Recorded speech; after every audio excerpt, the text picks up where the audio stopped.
أعوذ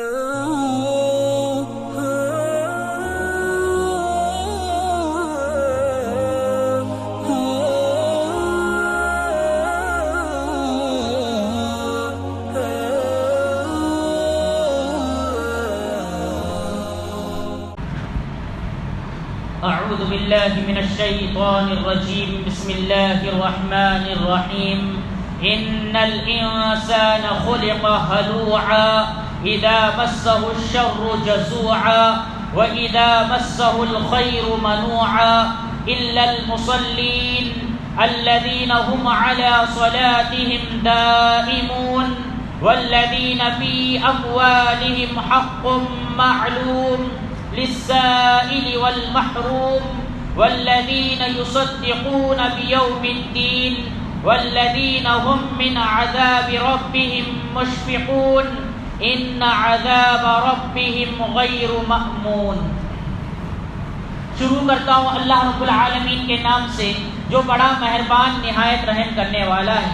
عزیز سامعین کرام، گزشتہ کل آپ حضرات کے سامنے آیتوں میں یہ بات آئی تھی کہ وہ دن جبکہ آسمان تلچھٹ کی طرح ہو جائے گا، تیل کی تلچھٹ کی طرح یا پگھلے ہوئے تانبے کی طرح ہو جائے گا، اور پہاڑ رنگین اون کی طرح ہو جائیں گے، اور کوئی بھی جگری دوست اپنے جگری دوست کے بارے میں بھی سوال نہیں کرے گا حالانکہ وہ انہیں نظر آ رہے ہوں گے.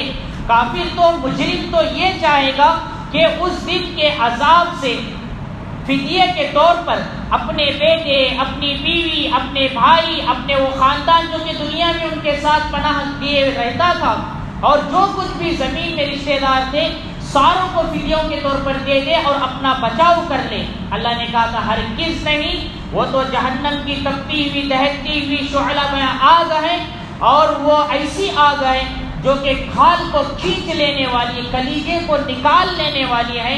اور وہ جہنم ہر اس شخص کو جو پیٹھ پھیرنے والا اور منہ پھیرنے والا ہوگا اسے پکار رہی ہوگی، اور اسی طرح اس شخص کو پکار رہی ہوگی جو کہ دنیا میں مال کو ناحق طور پر جمع کرتا تھا اور اسے سینت کر کے رکھا کرتا تھا، تو اس شخص کو پکار رہی ہوگی. یہ آیتیں آپ حضرات کے سامنے آئی تھی.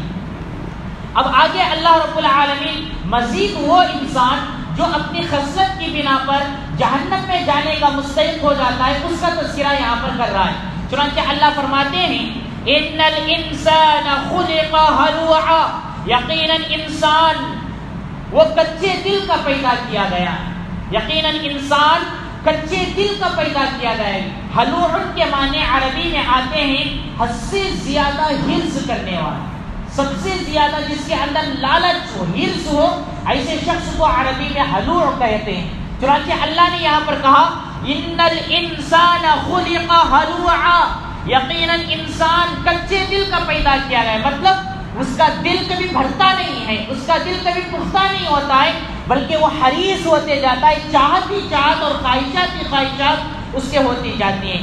چنانچہ اللہ آگے اسی کے بیان کرتے ہوئے آگے کہتا ہے اذا مسہ الشر جزوعا، جب اس کو کوئی مصیبت آتی ہے، اذا مسہ الشر، جب اسے کوئی برائی آتی ہے، کوئی مصیبت آتی ہے، جزوعا تو ہڑبڑا جاتا ہے، بے صبرا ہو جاتا ہے. مصیبت جب آتی ہے بندے کو بے صبرا ہو جاتا ہے، پتہ نہیں کیا کیا الفاظ اپنی زبان سے اللہ کے حق میں کہنے لگتا ہے، بکنے لگتا ہے، اور اسی طرح وہ ہڑبڑا جاتا ہے، بے صبرا ہو جاتا ہے. چنانچہ اللہ کہہ رہے ہیں اذا مسہ الشر، جب اسے کوئی مصیبت آتی ہے، جزوعا تو وہ ہڑبڑا جاتا ہے، بے صبرا بن جاتا ہے. وَإِذَا مَسَّهُ الْخَيْرُ، اور جب اسے کوئی بھلائی ملتی ہے، کوئی راحت ملتی ہے، منوعا تو وہ کنجوسی اور بخل کرنے لگتا ہے، یعنی اللہ کے راستے سے اپنے آپ کو پیچھے کر لیتا ہے. خوشی کے موقع پر الگ اس کی حالت رہتی ہے اور غم کے موقع پر الگ اس کی حالت ہوتی ہے. اور اسی طرح بعض انسان تو ایسے ہوتے ہیں کہ جب اللہ نے انہیں تکلیف دے دی تو ایسے وقت میں اللہ ان کو یاد آتا ہے، اور جب اللہ انہیں راحت اور خوشی دیتا ہے تو وہ دنیا کی عیش و عشرت میں، خوشی میں، عیش میں پڑتے ہوئے اپنے خالق کو بھول جاتے ہیں. یہ انسان کے اندر ایک ایسی فطرت ہوتی ہے جو کہ خاص کر کے اس طرح سے انسان کرنے لگتا ہے. لیکن اللہ آگے تخصیص کے لیے، استثناء کے لیے، الگ بیان کرنے کے لیے اللہ کہتا ہے الا المصلین، سوائے نمازی لوگوں کے. الا المصلین، اللہ قرآن میں کہتا ہے سوائے ان کے جو کہ نمازی ہیں۔ یاد رکھیے یہاں پر مفسرین نے بیان کیا ہے المصلین ای المؤمنین، یعنی نمازی جو یہاں پر کہا گیا ہے اس کا مطلب ایمان والے لوگوں کو یہاں پر کہا گیا ہے۔ اور یاد رکھیے کہ ایمان والا جب ایمان لے کر آتا ہے تو سب سے پہلی کون سی عبادت آتی ہے؟ نماز کی عبادت آتی ہے، اہم عبادت ہے۔ چنانچہ یہاں پر معلوم ہوا کہ ایمان والا اسی شخص کو کہا جائے گا جو کہ نمازی ہوگا، جو نماز پڑھتا ہوگا، اللہ کی اس حکم کو مانتا ہوگا۔ جو نماز سے دور ہے گویا کہ اس کے ایمان میں کھوٹ ہے، اس کے ایمان میں کمی اور نقص ہے، یہ سمجھا جائے گا۔ اللہ یہاں پر کہتا ہے الا المصلین، سوائے ان کے جو کہ نمازی ہیں یعنی مومن ہیں۔ الذین هم علی صلاتهم دائمون، وہ لوگ ہیں جو کہ اپنی نماز پر ہمیشگی کرتے ہیں۔ مطلب ایسا نہیں کہ جمعہ پڑھ لیا، بہت سارے ہمارے مسلمان ایسے بھائی ہیں کبھی کبھار نماز پڑھتے ہیں، یا پھر بعض مسلمان تو ایسے ہیں جو صرف عید کی نماز پڑھنے آتے ہیں، یا پھر اگر کسی کا جنازہ ہو جائے تو اس نماز کو پڑھنے آتے ہیں۔ عزیزان محترم ایسا نہیں، اللہ کہتا ہے الذین هم علی صلاتهم دائمون، وہ نمازی جو کہ اپنے نماز پر ہمیشگی کرتے ہیں، مطلب قائم کرتے ہیں، اللہ کا حکم ہے تو اس کو ادا کرتے ہیں۔ اس کا مطلب یہ ہوا کہ ایک مومن چاہے اسے کتنا بھی بڑا کام آ جائے نماز سے وہ کام اسے غافل نہیں کرتا ہے۔ اگرچہ کہ اسے کوئی کام آ گیا، مجبوری آ گئی، لیکن باوجود اس کے وہ نماز قضا نہیں کرتا ہے، فوراً اللہ رب العالمین کی طرف لپک کر آتا ہے۔ یہ حقیقی مومن کی ایک صفت اللہ رب العالمین نے یہاں پر بیان کی۔ اور ایسے ہی بات ہے صحابہ رضی اللہ عنہم کی کسی بھی حالت میں نماز نہیں چھوڑتے، جنگ کا میدان تھا صلاۃ الخوف ادا کر رہے تھے، اور اسی طرح بعض صحابہ کو تو تیر لگا لیکن نماز کو کبھی انہوں نے نہیں چھوڑا۔ مومن کی ایک صفت اللہ نے یہاں پر بیان کی۔ آگے اللہ کہتے ہیں والذین فی اموالہم حق معلوم، اور وہ لوگ ہیں یعنی اس سے الگ لوگ جو کہ آگے اوپر بتایا جس کی فطرت میں اس طرح کی چیز ہوتی ہے کہ برائی میں ایک طرح کا ہوتا ہے، بھلائی میں ایک طرح کا ہوتا ہے، لیکن بعض وہ لوگ اس سے الگ ہیں۔ دوسری صفت ان الگ لوگوں کی اللہ نے یہاں پر بیان کی، وہ لوگ ہیں جو اپنے مالوں میں سے ایک مقررہ، ان کے مالوں میں ایک مقرر کرتا حصہ ہوتا، مطلب مفسرین نے بیان کیا ہے ان کے مالوں میں ایک مقرر طے کیا ہوا ایک حصہ ہوتا ہے، مطلب زکوٰۃ کی رقم ہوتی ہے کہ اپنے مال میں وہ یہ سوچتے ہیں بھائی یہ میرا حق نہیں ہے، یہ اللہ کا حکم ہے، میں اس کو نکال دیتا ہوں، پہلے ہی سے اس حصے کو نکال دینے۔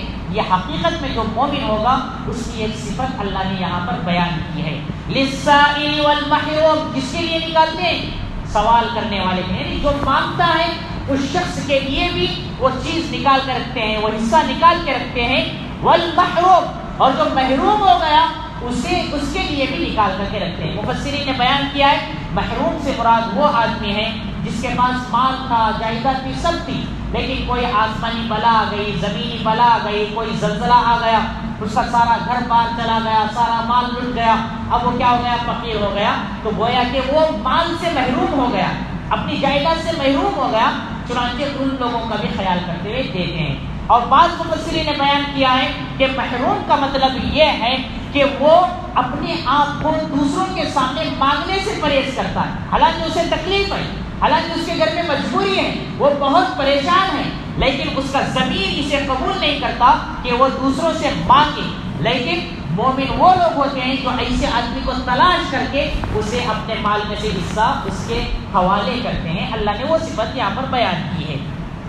والذین یصدقون بیوم الدین، اور وہ لوگ ہیں جو کہ یوم جزا یعنی بدلے والے دن کا یقین کرتے ہیں، یعنی آخرت کا یقین رکھتے ہیں کہ وہ دن آئے گا، وہ حساب کتاب کا دن، وہ ایک روز ضرور ہوگا، اس بات پر وہ یقین رکھتے ہیں۔ والذین هم من عذاب ربهم مشفقون، اتنا ہی نہیں بلکہ وہ لوگ ہیں جو اپنے پروردگار کے عذاب سے ڈرتے ہیں، اپنے پروردگار کے عذاب سے ڈرتے ہیں۔ دیکھیے نماز پڑھ رہے ہیں پھر بھی اللہ سے ڈر رہے ہیں، کہیں ہماری نماز تو قبول نہیں ہو گئی، اے اللہ تیری رحمت سے اگر ہم محروم ہو گئے تو تیرے عذاب میں کہیں ہم نہ آ جائیں۔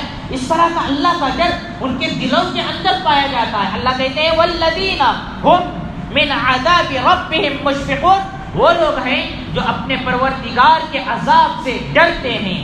ان عذاب ربهم غیر مأمون، یقیناً ان کے پروردگار کا عذاب وہ کیا ہے، وہ غیر معمول نہیں ہے. یعنی اللہ کا عذاب کہیں ایسا نہیں کہ اس سے بے خطر ہو گئے، بے خوف ہو گئے کہ عذاب آیا تو دیکھ لیں، ایسا نہیں. بلکہ ان کے پروردگار کا جو عذاب ہے وہ بے خوف والا عذاب نہیں ہے، بلکہ وہ ایسا عذاب ہوتا ہے جس سے ڈرا جائے، اور بڑا سخت عذاب وہ ہوتا ہے.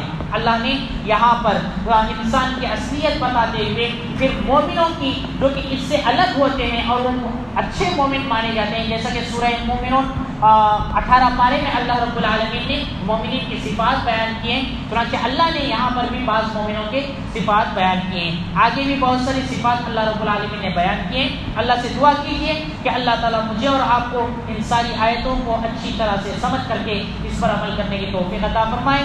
بقیہ انشاءاللہ آئندہ کل ہوگا.